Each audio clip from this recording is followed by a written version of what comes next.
Just yesterday, I was meeting with a new client and she said something that completely blew my mind and I had to bring it to you.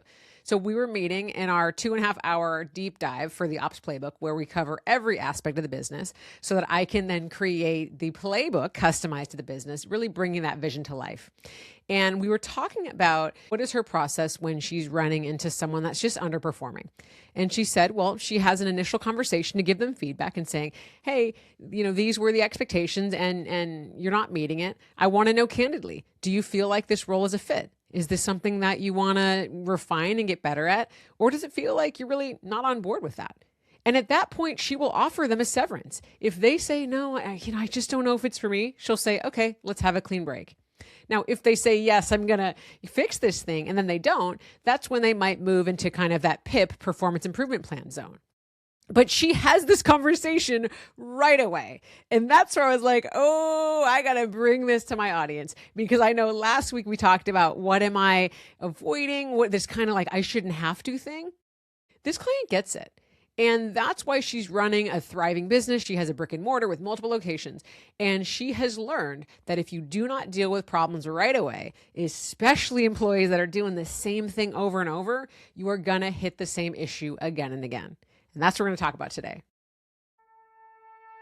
Welcome to Leading Small Teams, a real talk podcast tackling the ins and outs of leading teams in the modern workplace.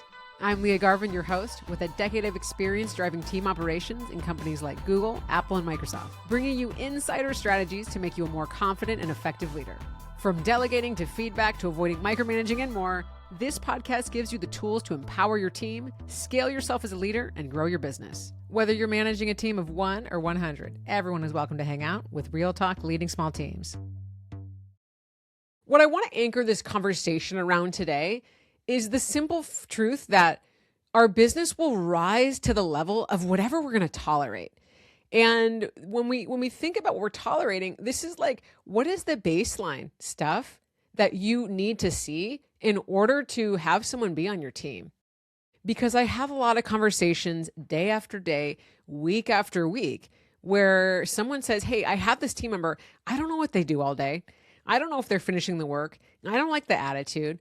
And it's costing them so much freaking money because they have to accommodate with other people, or they have to do it themselves. And I'm thinking, why are you letting this go on and on and on? And it's a really important question that I want all of us to ask ourselves is, what am I willing to tolerate? And not just from like a kind of emotional standpoint, like how much money am I willing to lose on an underperforming employee? Now, I'm all about giving folks chances. I talk about the show. We've got to set expectations and give feedback. That's step one. So I'm not saying like one time someone does something and it's one strike, you're out. No way. Okay. Because people can't read your mind. But I'm saying if you see the same behavior again and again and again, the question is like, literally, what are we doing here? If you have a team member and they're supposed to be working 20 hours a week, 40 hours a week, whatever it is, and you feel like they're working 5 to 10, you like half the amount of time they are, or someone says every week, yeah, I'll get to that, and it never gets done. What are you willing to tolerate? Because that task list that goes from 1 week to the next, that is money that you're hemorrhaging. And it sure is money you're hemorrhaging if you have someone that you're paying 40 hours and they're working 15 to 20, right? You're getting that job like, it's costing you twice the hourly you were expecting. And I know it can feel small at first, like, I don't want to deal with that. I don't have time. But these problems compound. And I've talked about it a lot on the show, but I really want to reiterate, not only does it compound to that money and time wasted, it affects your higher performers. And your higher performers on the team look around and say like, this is what they're willing to tolerate? I don't want to be a part of that. So first, the high performers, they take on the extra work and they're like, okay, like, hey, I can do a little extra here and there. And then they start to get disgruntled. They start to build resentment and then they walk out the door.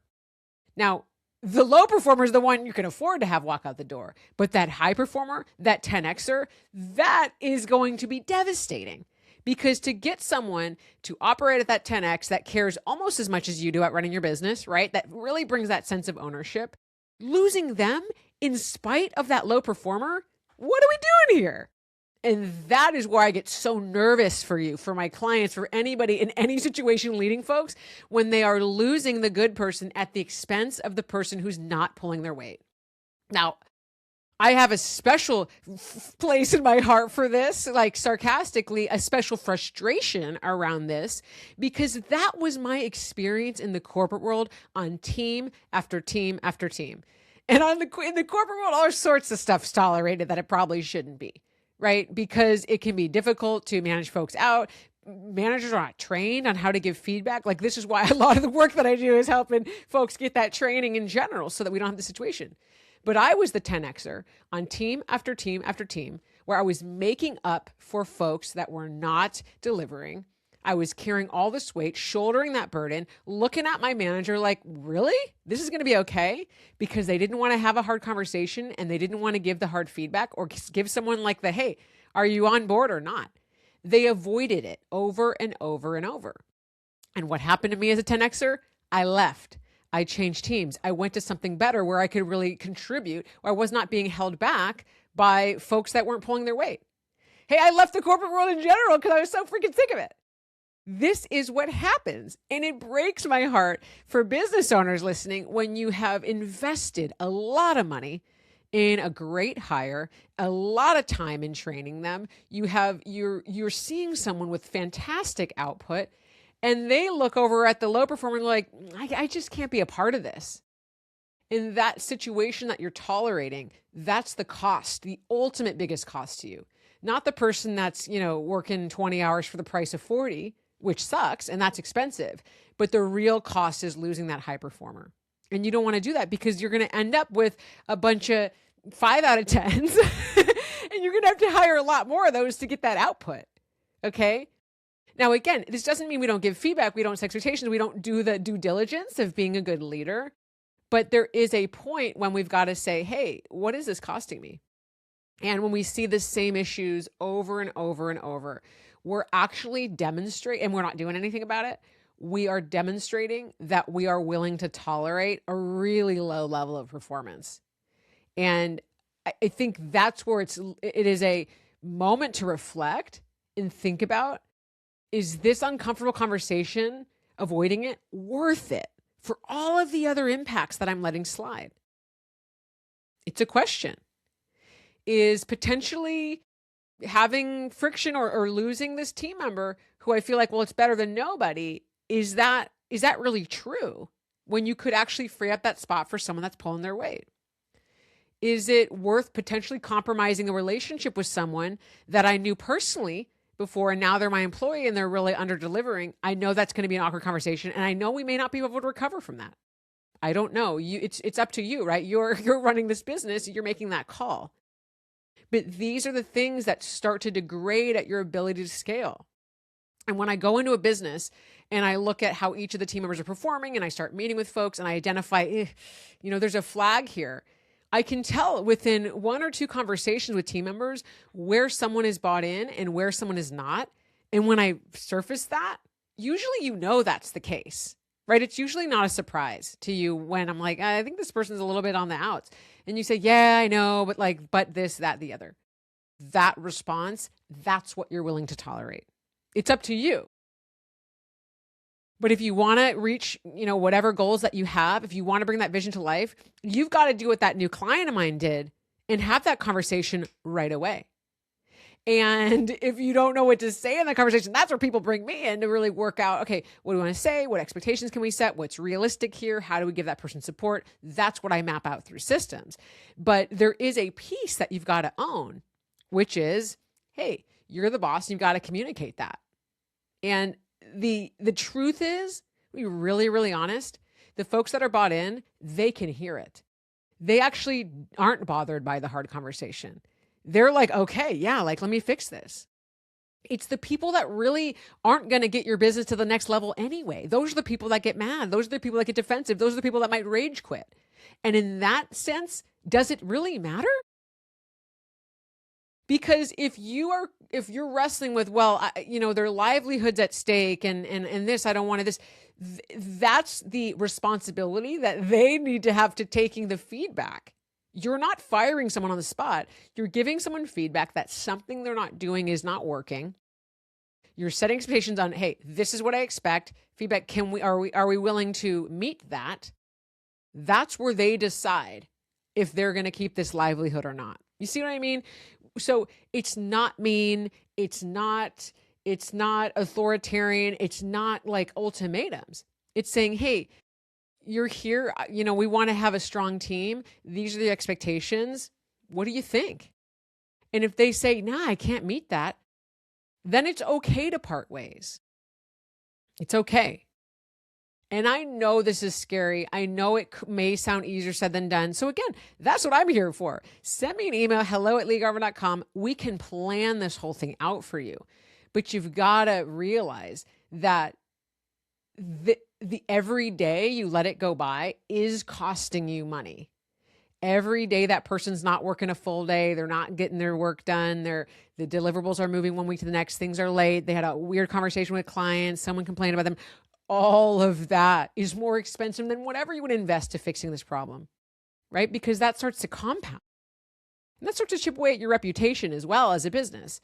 And that stuff is really hard to recover. So I want to be clear, like it feels hard, it feels overwhelming. These are not, it's emotionally complex, but there's actually simple fixes to it. And that's what I can support you in. And what we've talked on the show, this is going to get you a really far way there if you are comfortable having that conversation. Because if you just needed like, oh yeah, a wake up call, good. Now run with it. But what I want you to think about is that client that has those conversations right away, she always has people on her team that want to be there and know what they've got to do to deliver. Wouldn't that be a better place to be? Yeah, right? And so how do we bring the spirit of that to whatever you are doing, to the team that you have right now? This, again, it's not coming in guns blazing, all right, everybody, we're going to fix this. No, it's saying, hey, we want to have a high-performing team. We're in Q2. We're heading towards the next part of the year. Let's all talk about how to be our best. That's an expectation-setting conversation. You see people meeting that, they're good to go. See people, not really. It's a feedback conversation saying, okay, we established the goals. Here's some of the gaps. Let's talk about it. Now you have that moment where you're going to see, are they bought in or not? That's that moment when you decide, am I going to tolerate the lack of that buy-in or not? You see what I'm saying? It can be done with so much empathy and compassion. And that is the way that we relate to people, right? We don't have like no boundaries emotionally, energetically, where like someone could just dump on us, but we're not cold and we're not harsh. And we're not like, you're in or out. We can have a balance of that. And I strongly believe that. And it's those people, right? Any leader you study in history, anywhere, it was finding that blend and that balance of empathy and compassion and directness and candor. That is the golden sweet spot. And that's what we figure out for you, is how do you find that for yourself so that you don't feel like, oh my God, I'm just railroaded by whatever, my team member is saying, and I can't really say this and that. And then I get to this point where I'm like, okay, they're out of here, but they never heard the feedback, because that's where it feels unfair. I would guess that part of the reason you're hesitating is because it's not that fair, because you didn't really give them the feedback. Now, what if you gave them the feedback? Now you can kind of clear your conscience of that, and the decision is on them. That's what we want it to be, because that's where you are being an empathetic and a compassionate and really like highly effective leader, right? When you're saying, hey, we've made all of it clear. Now you choose. I'm not deciding, I don't like this person, right? Where that feels like, well, I don't want to be that way. Or I just decided one day this doesn't work for me, where you might get some wrongful termination conversation coming up. But you're saying, this is what we've got to rise to. This is what I'm willing to tolerate up here. Are you going to meet me there? Yes. Good. We're great. If we're not, it's on them. That reframe, I think, is going to help you feel a little more confident about going to that conversation, because you didn't just like pull the rug out. Okay. What are you willing to tolerate? This is a question I want you to ask yourself every day, every week at least. When you start to feel frustrated, what am I tolerating? Is this what I decided to do? Last week was like, I didn't sign up for this. And we said like, yeah, you did. Okay. So now that you're like, okay, I did sign up for this.